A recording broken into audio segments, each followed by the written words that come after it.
उत्तराखंड के मुख्यमंत्री पुष्कर सिंह धामी ने रविवार को राजपुर रोड स्थित सेंट जोसेफ एकेडमी में साइबर एनकाउंटर्स पुस्तक का विमोचन किया। यह पुस्तक डीजीपी उत्तराखंड अशोक कुमार एवं पूर्व डीआरडीओ वैज्ञानिक ओपी मनोचा ने लिखी है।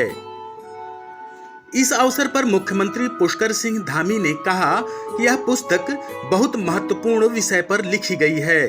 इसके लिए उन्होंने दोनों लेखकों एवं प्रभात प्रकाशन के प्रयासों की सराहना की।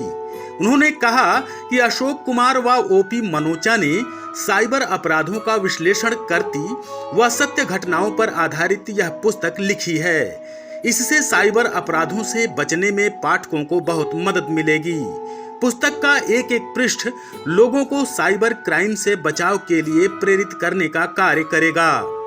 मुख्यमंत्री ने कहा कि साइबर अपराध का ग्राफ दिन प्रतिदिन बढ़ना इस बात की ओर भी संकेत करता है कि अपराधी रोज नई नई तकनीकों का उपयोग कर रहे हैं। पुलिस भी रोजाना नई नई तकनीकों का सहारा लेकर अपराधियों के द्वारा बिछाए जा रहे इस जाल को तोड़ने का कार्य कर रही है। हम स्वयं भी इस तकनीकी अपराध से बच सकते हैं, बस जरूरत है हमें जागरूक होने की। पुस्तक के लेखक डीजीपी अशोक कुमार ने पुस्तक विमोचन के अवसर पर साइबर अपराध से जुड़ी अनेक घटनाओं की जानकारी दी।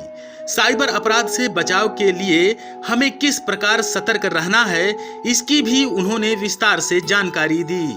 साइबर अपराध और उससे पार पाने के लिए हमारे सामने क्या चुनौतियां हैं, इसकी भी उन्होंने जानकारी दी। कार्यक्रम में अपर मुख्य सचिव राधा रतूड़ी, पूर्व महानिदेशक अनिल रतूड़ी, कुलपति दून विश्वविद्यालय प्रोफेसर सुरेखा डंगवाल, प्रभात प्रकाशन से पीयूष कुमार, डॉक्टर अलकनंदा अशोक, भूपेंद्र बाजवा, शक्ति मनोचा एवं अन्य गणमान्य उपस्थित रहे। जनवाणी न्यूज के लिए देहरादून से ब्यूरो रिपोर्ट। इंटरनेट का आविष्कार 90s में हुआ और 2000 के बाद ये इंडिया में भी जो है इसका प्रचलन बढ़ा। ईमेल शुरू हुई, उसके बाद जो है मोबाइल, व्हाट्सएप, सोशल मीडिया, धीरे धीरे पूरी दुनिया जो है हमारी मुट्ठी में सिमटती चली गई। हमारी लैप में लैपटॉप आ गया और मुट्ठी में हाथ में मोबाइल, और पूरी दुनिया हमारी जो है इसी मुट्ठी में आ गई। यहाँ बैठे बैठे हम अमेरिका में बात कर लें, यहाँ बैठे बैठे अमेरिका के सारे फोटो वीडियो देख लें। जो कभी महाभारत काल में सुना था वो सब रियल हो गया। और ये जो ऑनलाइन हुआ लाइफ, वो कोरोना के काल में और तेजी से ऑनलाइन हुआ। जो कभी 10 साल बाद होता वो कोरोना काल ने 2 साल में कर दिखाया। यानी एजुकेशन ऑनलाइन हो गई, पूरी जॉब्स ऑनलाइन हो गए, वर्क फ्रॉम होम, रिश्ते नाते सब ऑनलाइन, फेसबुक या दोस्ती जिसे बोलते हैं, तो सब बहुत कुछ वर्चुअल वर्ल्ड में आ गया है। तो मैं सोचता हूँ कि जो भविष्य के वार हैं, फ्यूचर वार्स, वो कहीं पृथ्वी, नभ या पानी, जल में नहीं लड़े जाएंगे, बल्कि वो साइबर स्पेस में लड़े जाएंगे। तो जब पूरा लाइफ हमारा ऑनलाइन आ गया तो क्राइम को भी ऑनलाइन आना ही था। बैंकिंग ऑनलाइन है, पैसा ऑनलाइन है, तो ऑफ कोर्स क्रिमिनल भी ऑनलाइन आएगा। रिश्ते नाते ऑनलाइन हैं, तो वो सारा लाइफ धीरे धीरे ऑनलाइन हो गया। पर इस ऑनलाइन में जनरल रावत का नाम भूल गया, तो गुलाब सिंह रावत जी, ये जो ऑनलाइन क्राइम है इसमें कुछ चुनौतियां भी हैं पुलिस के सामने। अभी साइबर सेफ्टी टिप्स में कुछ देना चाहता हूं, 8-10 छोटे छोटे टिप्स। पहला है कि OTP और QR कोड, इससे पैसा आपके खाते से निकलता है, आपके खाते में आता नहीं है, ये याद रखिए। हम लोग सब उनके जाल में आके कि मैं एक ट्राई करूंगा आपके खाते में पैसा डालने का, OTP बता दीजिए। भाई याद रखिए, इससे सिर्फ पैसा आपके खाते से निकलता है, आपके खाते में कभी नहीं आएगा।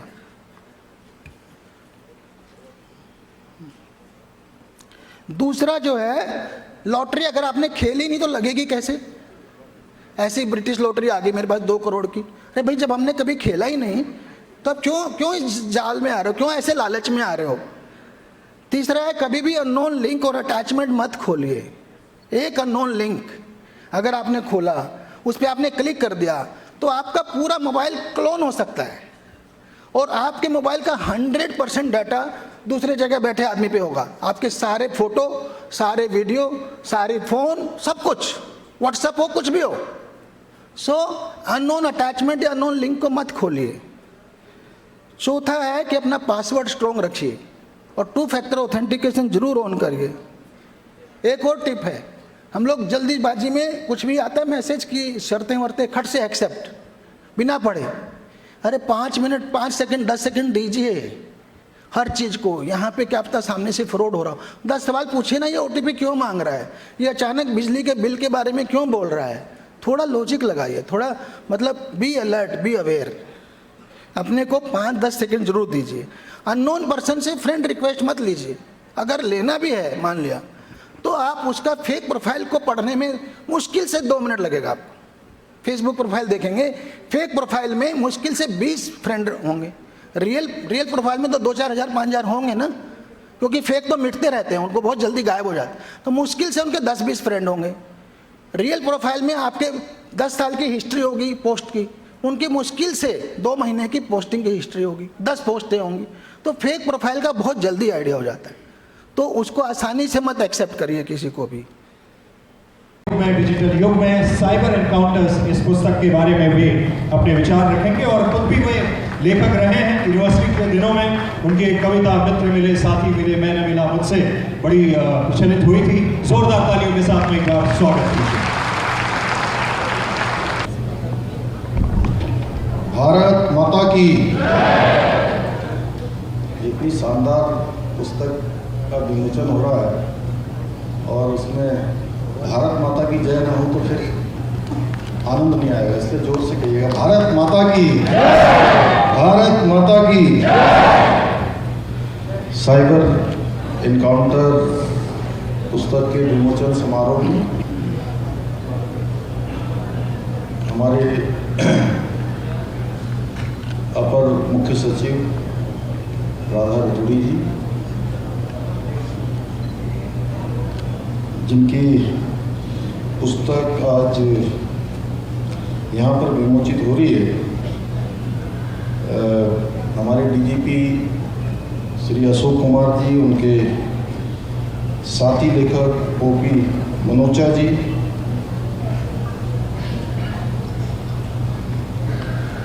कुलपति दून विश्वविद्यालय प्रोफेसर सुरेखा ढंगवाल जी, और जिनको आपने अभी सुना हमारे पूर्व DGP अनिल रतूड़ी जी, पीयूष जी, एवं मेरे सामने बैठे हुए आज मैं देख रहा हूँ कि अशोक जी ने पूरा यहाँ पर इस विद्यालय के सभागार में, जिसमें मैं भी आज पहली बार आया हूँ, पूरा गागर में सागर रख दिया है। कोई क्षेत्र ऐसा छूटा नहीं है। हमारे मेयर साहब बैठे हैं वहाँ, शहर के प्रथम व्यक्ति, उसके अलावा सभी क्षेत्रों से सेना के लोग भी दिखाई दे रहे हैं, चिकित्सा के लोग भी दिखाई दे रहे हैं, शिक्षा के लोग भी दिखाई दे रहे हैं। मैडम बैठी हैं हमारी प्रधानाचार्य जी, हमारे पत्रकारिता जगत के भी लोग हैं। मैंने कोई क्षेत्र शायद छूटा हो।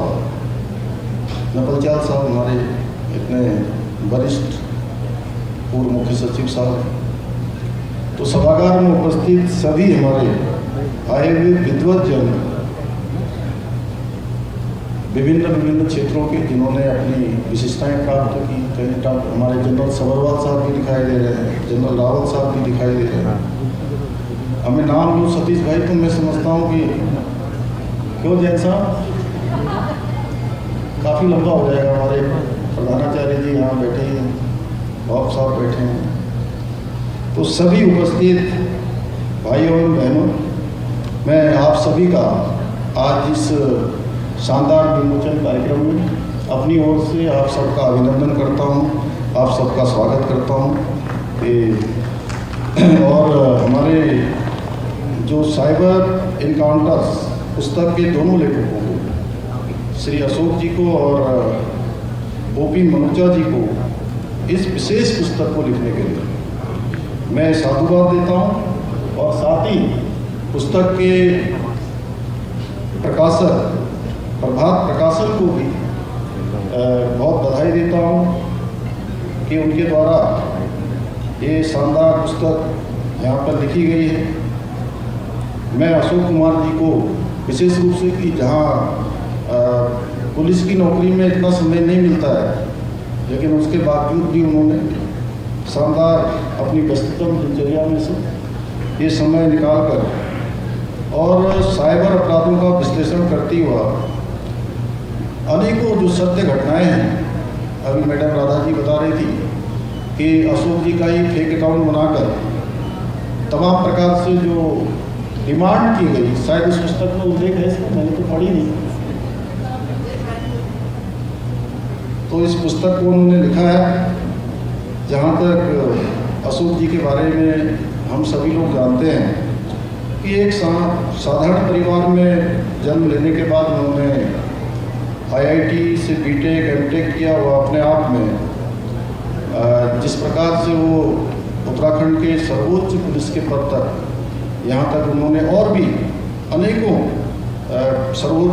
पदों पर उन्होंने काम किया है। ये निश्चित रूप से इस सभागार में जब मैं आ रहा था तो मैं देख रहा था कि आगे तो बहुत सारी विशिष्टताएं प्राप्त करने वाले हमारे महानुभाव हैं, प्रशासन के क्षेत्र में, सेना के क्षेत्र में, चिकित्सा शिक्षा के क्षेत्र में, समाज के क्षेत्र में, विज्ञान ज्ञान के कलाचंद जी बैठे हैं, तो ऐसे बहुत सारे लोग। लेकिन बीच में मैं देख रहा हूँ कि हमारे विद्यार्थी बहुत बैठे हुए हैं, छात्र एवं छात्राएँ बैठे हैं। तो उनके लिए कहीं ना कहीं ये अशोक जी का जो एक जीवन भी है, वो इन सभी के लिए एक प्रेरक कथा सरीखा है कि वो अपने आप को भी इस दिशा में ले जा सकते हैं। जहाँ पर अशोक जी एक अच्छे ऑफिसर तो नहीं हैं, उसके साथ साथ आप सब लोगों ने देख लिया कि एक अच्छे लेखक भी हैं। और यह बात अब तक प्रकाशित हुई इनकी किताबों की विषय वस्तु, जिसके बारे में मेरे से बोलने वाले सभी वक्ताओं ने बहुत विस्तार से यहाँ से बोला है। तो ये सब उनके बोलने से, इस पुस्तक के विमोचन से, और आप सब लोग जब पढ़ेंगे जो पुस्तक आज प्रकाशित हो रही है, तो निश्चित रूप से यह सब परिलक्षित होगा जो इस विषय वस्तु में है।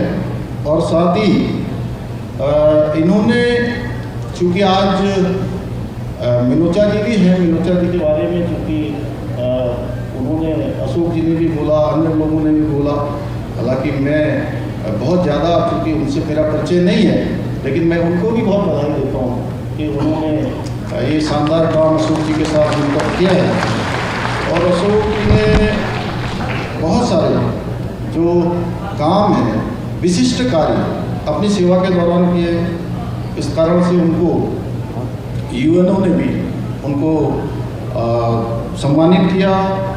2006 में अपनी विशिष्ट सेवाओं के लिए भारतीय पुलिस पदक, 2013 में राष्ट्रीय पुलिस पदक से भी उनको सम्मानित किया गया। शायद आपके अब तक के जीवन को देखकर किसी विद्वान की कही हुई यह बात ठीक ही प्रतीत होती है कि सपने और समर्पण एक शक्तिशाली और सफल संयोजन है, जिसका एक प्रमाण यहाँ पर हम सब लोग देख रहे हैं। इस पुस्तक में सरसरी तौर पर देखने पर एक बात स्पष्ट हो गई है कि यह पुस्तक निस्संदेह रूप से अविश्वसनीय पुस्तक है, क्योंकि इसमें जहाँ तक एक और सच्ची घटनाओं का जिक्र करते हुए सभी को जागरूक करने का प्रयास किया गया है। उन्होंने स्वयं भी यहाँ पर बताया। और वहीं ये पुस्तक मनोरंजक पुस्तक भी है। इस पुस्तक का एक एक पृष्ठ हमें कहीं ना कहीं साइबर क्राइम और साइबर के क्षेत्र में जो आज चुनौतियाँ हैं, जिसके बारे में अभी हमारे अनिल अतुल जी ने बताया कि जो हमको दिखाई नहीं दे रहा है, उससे निपटने के लिए भी प्रेरित करता है।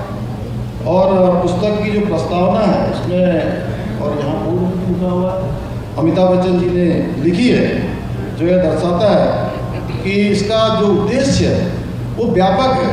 और जिस प्रकार से आज ज्ञान विज्ञान आगे बढ़ा है, जिस प्रकार से अनुसंधान आगे बढ़ा है, और ये जहाँ एक तरफ हमको तरक्की की ओर ले जाता है, उन्नति की ओर ले जाता है, प्रगति की ओर ले जाता है, वहीं कहीं न कहीं हमारे सामने एक चुनौती भी पेश करता है कि जितनी तेज़ी से हम इस क्षेत्र में आगे बढ़े हैं, उसी तरह से साइबर हो या अन्य क्षेत्र हो, उसमें जो खराब करने वाली चीज़ें हैं, जिनका हम इनकाउंटर्स की बात कर रहे हैं, वह भी उतनी तेज़ी से आगे बढ़ा है। यानी कि आगे चलने के भी 100 रास्ते हैं, यानी आगे जाने के भी 100 रास्ते हमको दिखाई देते हैं। ज्ञान विज्ञान ने जो रास्ते दिखाए हैं, ये तो हमारा एक पॉजिटिव सकारात्मक पहलू है। दूसरा पहलू उतना ही है कि नकारात्मक रूप से भी वो चीज़ें उतनी ही तेज़ी से आगे बढ़ी है। जमतारा का उल्लेख किया, अनेकों जगहों का आपने यहाँ पर सभी वक्ताओं ने उल्लेख किया। मैं आपको बताना चाहता हूँ कि एक बार मैं एक दुकान पर बैठा हुआ था शाम के समय, और अचानक मेरे पास एक फ़ोन आया, और फ़ोन आते ही वो बोला कि मैं आपके जो है बैंक से बोल रहा हूँ, जिस बैंक में आपका अकाउंट है, और आपने अपना ये रिन्यूअल नहीं करवाया, आपने इसमें से कोई पैसा निकाला नहीं है, जल्दी जल्दी आपका अकाउंट अब सीज होने वाला है, तो आप जल्दी से बताइए कि आपके ये जो ATM कार्ड है उसका नंबर क्या है। और आप सोच सकते हैं मैंने खुद ही बता दिया, और मैं बता दिया, और बताने के बाद मैंने दोबारा उसी नंबर पर फ़ोन मिलाने की कोशिश करी, तो मेरा नंबर, वो नंबर उठे ही नहीं, वो लगता है कि बार बार घंटी जा रही थी, लग नहीं रहा। उसके बाद ये सचिवालय में मेरा अकाउंट था, भंडारी जी, मैंने जो है उनको फ़ोन किया तुरंत कि ऐसे ऐसे अभी मेरे साथ घटना घटित हुई है, तो उन्होंने मेरा जो अकाउंट था यहाँ पर वहीं रोक दिया। आप समझ सकते हैं कि जब मैं भी एकदम से हड़बड़ाहट में आ गया, पीछे 10 साल पहले की बात होगी, तो एक सामान्य व्यक्ति के साथ तो कभी भी इस प्रकार की घटना हो सकती है। इसलिए ऐसे समय में ये पुस्तक बहुत अच्छा है, और अनिल रतूड़ी साहब ने और सुरेखा डंगवाल जी जैसे श्रेष्ठ व्यक्तियों को इसकी जो समीक्षा है उसके लिए चुना है, जो पुलिस प्रशासन एवं शिक्षा जगत को भली भांति से समझते हैं। किसी ने सच ही कहा है कि लालच बुरी बला है, और इसी लालच को उजागर करते हुए अनेकों किस्से इस पुस्तक में लिखे हैं। हमें इस लालच से और इसके कारण होने वाले फ्रॉड से जहाँ स्वयं को बचाना है, उसके अलावा दूसरों को भी जागरूक करने का काम हमें करना है। मुझे पुस्तक में ये जो दुनिया का सबसे महंगा पिल्ला शीर्षक से लिखी सत्य घटनाओं बड़ी ही रोचक हैं। इसमें आप पढ़ेंगे तो आप सोचेंगे कि क्या इस प्रकार से कोई ऑनलाइन दुनिया का सबसे महंगा जो डॉगी है वो बेचेगा, इसलिए बेच रहा हो तो आप क्या खरीदोगे? शायद नहीं, लेकिन आप लापरवाही करके जल्दबाजी का शिकार अवश्य बन सकते हैं। इसलिए सोचनीय भी है और इसकी समीक्षा भी है। हमें इसी जालसाजी का शिकार बनने से पूर्व एक तरफ अपने को कहीं ना कहीं सतर्क रहना होगा। जालसाजी करने वाले व्यक्ति की जो मीठी मीठी बातें हैं, उन मीठी बातों से भी बचना होगा और उसमें पढ़ना भी नहीं होगा। साथ ही एक किस्सा जो लॉटरी जो कभी खेली ही नहीं थी, इस पुस्तक में लिखा गया है। इसे पढ़कर आप जान जाएंगे किस तरह से साइबर अपराधी आपको बिना लॉटरी खेले ही करोड़ों रुपए का लालच देकर ठग सकते हैं। इस प्रकार से अशोक जी ने एक तकनीकी विशेषज्ञ से, जिस प्रकार उन्होंने ITI में पढ़ाई करी, BTech किया, MTech किया और IPS बनने के अपने अनुभव और तमाम बातें इसमें जो उन्होंने उल्लेखित की हैं, वो कहीं ना कहीं एक खाकी में इंसान किस प्रकार से होता है वह भी कहीं ना कहीं उसमें संवेदनशीलता के रूप में दिखाया गया है। भाइयों बहनों, मेरा मानना है कि आज के समय में सबसे बड़ी चुनौती है प्रदेश के DGP के द्वारा इस पुस्तक के संबंध में जागरूक करना चाहिए। और जितने भी हम सब विद्वत जन आज इस सभागार में इस पुस्तक के विमोचन समारोह पर उपस्थित हैं, हम सब का नैतिक कर्तव्य बनता है कि इस क्षेत्र में आज हम पुस्तक के विमोचन समारोह में आए। मैं अशोक जी से अभी कह रहा था कि ये हमारे बिल्कुल विद्यालयों में जाकर, शिक्षा के क्षेत्रों में जाकर, पुलिस के साथ साथ अन्य विभाग भी, अन्य शिक्षा जगत से जुड़े हुए, चिकित्सा जगत से जुड़े हुए, समाज के क्षेत्र में जुड़े हुए हमारे सैनिक गण हैं, जो भी हम समाज के क्षेत्र में अनेकों काम करते हैं, हमारे पत्रकार बंधु हैं, उन सब के द्वारा इसको एक चेतना के रूप में जगाने के लिए लोगों को कहीं ना कहीं जागरूक करने का काम हम सबको करना है। आप सभी जानते हैं कि जब स्मार्टफोन नहीं होते थे तो साइबर क्राइम के मामले कम देखने को मिलते थे, लेकिन आज जैसे जैसे तकनीकी विकसित होती जा रही है वैसे वैसे साइबर क्राइम भी बढ़ रहा है। अभी एक बात बहुत अच्छी यहाँ पर अनिल रतूड़ी जी ने कही कि आज डिजिटल ट्रांजैक्शन के मामले में आज हम बहुत आगे निकल गए हैं। हमारा देश आज मैं दुनिया के प्रथम स्थान पर आ गया है। एक समय वह भी था, जैसे ये मंच नहीं है, लेकिन मैं आप सबको केवल आपके स्मरण के लिए याद दिलाना चाहता हूँ कि जब देश के अंदर प्रधानमंत्री मोदी जी ने शपथ ली थी प्रधानमंत्री के रूप में, तो उन्होंने डिजिटल ट्रांजैक्शन की बात करी थी और इस आईटी की बात करी थी, सूचना प्रौद्योगिकी की बात करी थी। तो उस समय कुछ लोग मजाक भी बनाया करते थे, कहते थे कि यहाँ पर इंटरनेट कनेक्टिविटी नहीं है, यहाँ पर स्मार्टफोन नहीं है, तो ये डिजिटल ट्रांजैक्शन कैसे होगा। जो डीबीटी की बात करी थी, मुझे आप सबको बताते हुए खुशी हो रही है कि आज जैसे अनिल रतूड़ी जी ने कहा, मैं उस बात को दोहरा रहा हूँ कि आज पूरी दुनिया का 40% डिजिटल ट्रांजैक्शन कहीं होता है तो हमारे देश के अंदर हुआ है। भाइयों बहनों, साइबर अपराध पुलिस और अपराधियों के बीच ये कभी न खत्म होने वाला एक ऐसा खेल है जिसमें दोनों ही एक दूसरे से आगे निकलने की होड़ रही, अच्छे कामों के लिए उपयोग हो रहा है, वह भी नई नई तकनीकों का प्रयोग कर रहे हैं और नए नए तरीक़ों से क्राइम को अंजाम दे रहे हैं।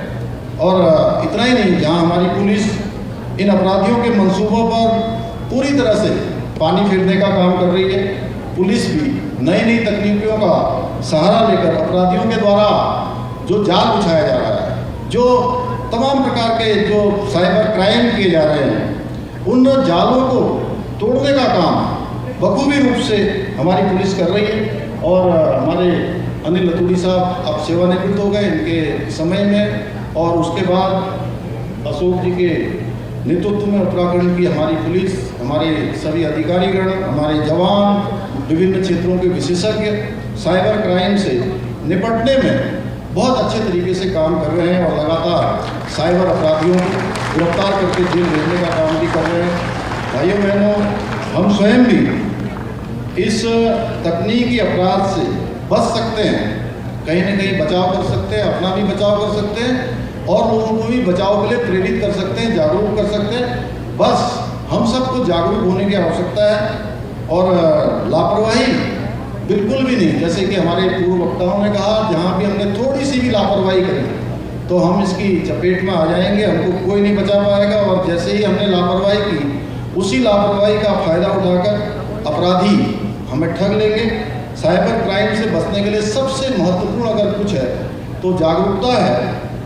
और यह पुस्तक इस को पढ़ने के बाद ये बात स्पष्ट हो जाती है। मैं आशा करता हूँ कि यह पुस्तक साइबर क्राइम से संबंधित जागरूकता संदेश को जन जन तक पहुँचाने में सफल होगी। साथ ही मुझे पूरा विश्वास है कि इस पुस्तक के द्वारा हम सभी साइबर अपराधों से बचने में भी सफल होंगे। और आज पूरे उत्तराखंड के अंदर हम सभी के मन में ये विचार जरूर आता होगा, क्योंकि मैं बार बार बहुत सारे मंचों से कहता हूँ कि हमको हिंदुस्तान के श्रेष्ठ राज्यों में शामिल होना है, हमको अग्रणी पंक्ति के राज्यों में शामिल होना है और एक संकल्प नए उत्तराखंड का लेकर आगे बढ़ना है। उस दिशा में बहुत सारे क्षेत्रों में आज भारत के अंदर अनेकों विभागों की समीक्षाएं होती हैं, तो उनमें हम लोग अच्छे स्थान पर आ रहे हैं, पहले स्थान पर आ रहे हैं, दूसरे स्थान पर आ रहे हैं, तीसरे स्थान पर आ रहे हैं। हमारे पुलिस के काम को बहुत सराहा गया है। हालांकि जितना सराहा जाता है उतना ही जो है हमको और अपने को उस स्थान पर बने रहने के लिए और हमको प्रयत्न करना पड़ता है और प्रयास करना पड़ता है। ये चुनौती भी होती है जब हम किसी दिशा में अच्छा काम करते हैं। तो मुझे पूरा विश्वास है कि जो सर्वश्रेष्ठ उत्तराखंड का हमने संकल्प लिया है उस संकल्प में आप सब लोग सहभागी बनेंगे। जहां साइबर के क्षेत्र में हम सभी को जागरूक करने का काम करेंगे, वहीं अन्य क्षेत्रों में भी सभी को एक दिशा में चलने का, एक लक्ष्य की ओर चलने का हम सब यहाँ से संकल्प लेकर जाएंगे। जिस प्रकार से हमने अनेकों क्षेत्रों में संकल्प लिए हैं, एक और मैं आज महत्वपूर्ण आप सबसे अपील करना चाहता हूँ कि हमने 2025 तक ड्रग्स फ्री उत्तराखंड का जो संकल्प लिया है, उस संकल्प को भी हम सब लोग मिलकर सिद्धि तक पहुंचाने का काम करेंगे, अपना सहयोग प्रदान करेंगे। मुझे पूरा विश्वास है कि इस पुस्तक के द्वारा हम सभी साइबर अपराधों से बचने में सफल होंगे। अंत में साइबर इनकाउंटर्स के हमारे दोनों ही लेखक अशोक कुमार जी, मनोजा जी को मैं अपनी तरफ से बहुत शुभकामनाएं देता हूँ, बहुत बधाई देता हूँ और अपनी वाणी को विराम देता हूँ। धन्यवाद। बहुत बहुत धन्यवाद माननीय मुख्यमंत्री महोदय।